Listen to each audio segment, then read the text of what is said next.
Hi YouTube. So the reason that I'm back so soon is because the chitter chatter and the hype about this submersible that went missing on June 19th of this year, so just a few days ago, is not only the talk of the town, not only the talk of the state, but it is the talk of the nation. And I see why. It's insane. So let's get into it. Let's talk about it. Let's go over the facts, and then we're gonna go over some of the opinions. Even still, from my last video, y'all will notice that my nails are the most freaked up. Pay them no mind. This is not about us. This is not about my hands. This is about these 5 people that went missing on a serious note. So on Sunday, June 18th of this year, so a few days ago, a 23,000 pound, 22 feet submersible went underwater carrying 5 people. One of the people was the pilot, and we'll get into him in a little bit. And then the 4 people were the guests who paid $200,000 each to go and see the Titanic. One of the people of the 5 people was the pilot, like I said, and then another was a 19-year-old boy who came on this trip with his dad. And the only reason I'm stressing him is because he was the youngest on this submersible, and he didn't know any better. You know, you're 19, you're born into wealth. Obviously, these people paid over $200,000 just to take this trip. You know, he's naive. He believed that he's really about to go and see the Titanic. And I could just picture in my head right now a 19-year-old telling, you know, all his friends and everybody, like, I'm about to go see the Titanic. Like, I'm one of the few in the entire world, not just the nation, not just, you know, the state, but the entire world, to see the Titanic. So I can just picture his hype, but I can also picture his fear, because to this day these people have not been found. So before we go any further, let's actually talk about the submersible and the creation of this submersible and actually what it is, because I've seen a lot of posts and people, you know, when they're posting about it, when they're talking about it, they call it a submarine, and it's not really a submarine. And I need people to understand that, because it gets important later. So let's talk about a submersible. A man named Stockton Rush founded the Ocean Gate Expedition. This was also the pilot of the Titan. So just to give you a little perspective of this man's power and this man's wealth, he is actually a descendant of 2 of the most important people in history.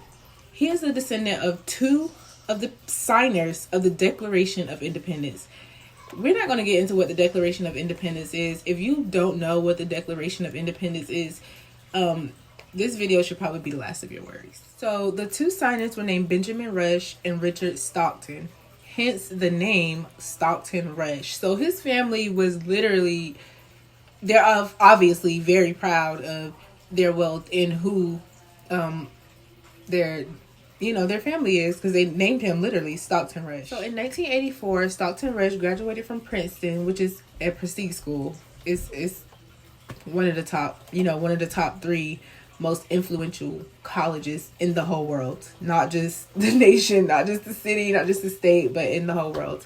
So he graduated with a degree in aerospace engineering. So Stockton Rush then came to build 3 submersibles, okay? He built 3, and only one of the 3 that he built was able to stand enough pressure to go that far, and that one he called the Titan. He built these in hopes of reaching the Titanic. He wanted to make history, and he did. He really did. And I give him that. Hats off to that man.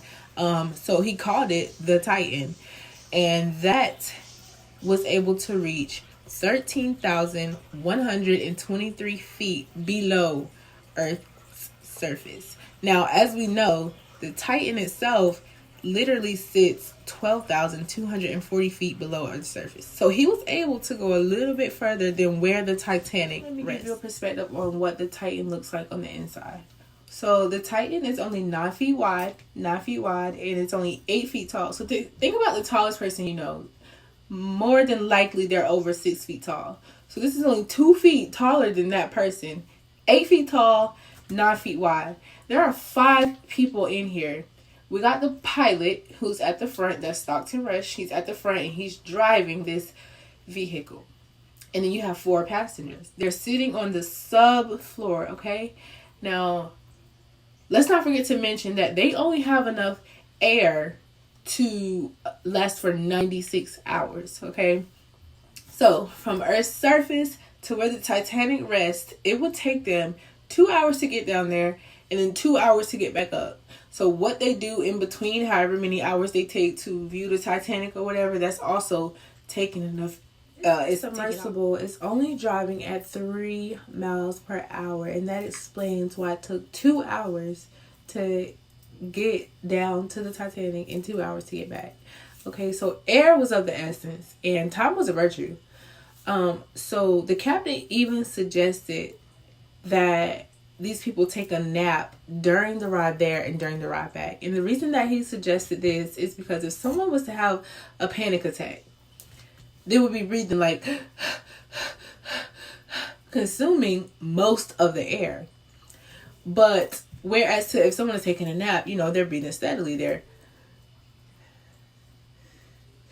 So the just to get a perspective of how they try to conserve air, just in case anything went wrong.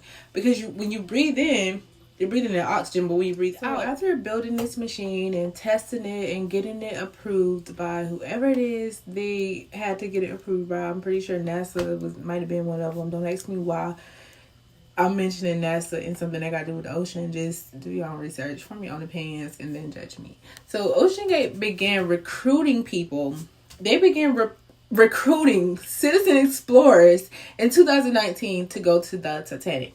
See, the first thing that came to my mind is, is this his first time going to the Titanic? Like, why would somebody even agree to going down there for the first time? But it wasn't the first time. He has successfully reached the Titanic at least 3 times before this particular trip. In 2019, this trip originally cost a little bit over $105,000 to take a trip to the Titanic and back. And he has successfully done this at least, like I said, at least twice, I want to say. But now in 2023, I want to say it's because the risks are much higher. But I don't really know for sure. But either way, the price went up. It was over $250,000 to take a trip just to see the Titanic. Just to see an old rusty boat that sits over 13,000 feet below Earth's surface. Why would anybody want to do that, you might ask? I have no answers. I would never. So, like I said, do your own research, form your own opinions. But in my mind, and I could be wrong, okay? But like I said, go do your own research. The Titan, it dives into the ocean, okay? But it's connected to a submarine, which is connected to a ship. All of these connections. So every 15 minutes, the submersible, which is a Titan, sends a signal to the submarine, which sends a signal to the ship, letting them know that they are okay, letting them know that they're still traceable. Okay? I just feel like to take such risks, those 15-minute checkups, and you have people in there, people that have lives, and sure, they made silly decisions to go 13,000 feet below Earth's surface, but you got to understand, these are curious people. They have money. They probably did everything in the world, so they just want to do shit that they haven't done before. And who the fuck, has been 13,000 feet below Earth's surface? Mind you, 80-90% of the ocean has never even been explored yet. You don't know what's down there. But anyways, we'll get into that. So they send a signal every 15 minutes. Now this is insane to me, and this is what kind of had me thinking, like, why would y'all be okay with every 15 minutes? I presume every 60 seconds. You are going 13,000 feet below Earth's surface. And if you don't know how far that is, I'm going to include pictures at the end of this video to show you how far. So 1 hour and 15 minutes, 1 hour and 15 minutes into this trip, signal is lost.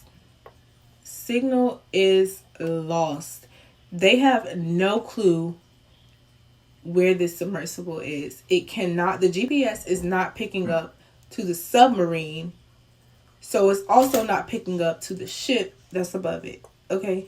Because like I said, there's a ship that's above the water. There's a submarine that's going as low as a submarine can go. And then there's the submersible, which can go lower. They cannot find it. They have no clue what the fuck just happened to this submersible. So there's a lot of theories out there, and I must admit my mind is kind of wondering as to what happened. Mind you, like I said, 80 to 90% of the ocean has never been explored. We don't know what is down there. Something gigantic could have literally just swallowed the submersible. And this is not a fantasy. This is a theory that could actually have happened. We have giant squids. We have giant whales. We have animals that we don't even know exist down there. They could have just been swallowed instantly. Like I said, they're sending GPS locations every 15 minutes. So you know what can happen in 15 minutes. It takes 0.2 seconds to just for a large animal to just swallow something. We don't know. So another theory is that it made it down to the Titanic. But the Titanic is an old ship. So a theory is that it made it to the Titanic and it landed on top of the Titanic, and the Titanic collapsed. It's an old ship. It's in water. It's going to collapse. If anything was to land on top of it. So it collapsed and it lost signal that way. As of right now, today, I'm seeing so many news articles. These people have 24 hours left as of the time that I'm making this video to be found before they are completely out of oxygen. They have still not been found. So I was also told that the Canadian and the British are assisting in this search, and they are also trying to find these people, and they've sent ships and they've sent different types of types of technology down. And I've also seen where they sent something down close enough to hear knocking sounds, like they hear banging sounds, but they only hear it every 30 minutes. They don't hear it every continuously, like someone's banging on the door, like trying to say, okay, I see a machine, like we need to get that machine. So every 30 minutes they hear a banging sound. And as of the time that I'm making this video, that is all the information that we have. Now I want to stay tuned because I want to know what happens, and if it's any way I can help, any way I could bring attention to this case to help these people. Like I said, there's a 19-year-old on board. He hasn't even figured out life yet, so my prayers are up to the family. My prayers are up to the people that is in this submarine submersible. I can only imagine how scared they are. Literally, you are in the depths of the ocean. Once the power goes out in that submersible, it is going to be pitch black. They are 13,000 feet below Earth's surface. Fish that live, and when I say fish, I mean whales, sharks, mermaids, aliens, anything that lives that far down below Earth's surface, they can't even see. So a human can't see. It's going to be dark. It's going to get extremely cold. So even if they are still breathing, they could die from just the extreme cold. It's just so many possibilities. It's just so scary. And all I can say is I just pray for them, and I just pray that they are found and they're helped. And I'm going to continue looking for updates, and I will update y'all as they come available. Just stay tuned. Let's pray for these families. Let's pray for these people, and let's hope they're safe. Once the power goes out in that submersible, it is going to be pitch black. They are 13,000 feet below Earth's surface. Fish that live, and when I say fish, I mean whales, sharks, mermaids, aliens, anything that lives that far down below Earth's surface, they can't even see. So a human can't see. It's going to be dark. It's going to get extremely cold. So even if they are still breathing, they could die from just the extreme cold. It's just so many possibilities. It's just so scary. And all I can say is I just pray for them, and I just pray that they are found and they're helped. And I'm going to continue looking for updates, and I will update y'all as they come available. Just stay tuned. Let's pray for these families. Let's pray for these people, and let's hope they're saved.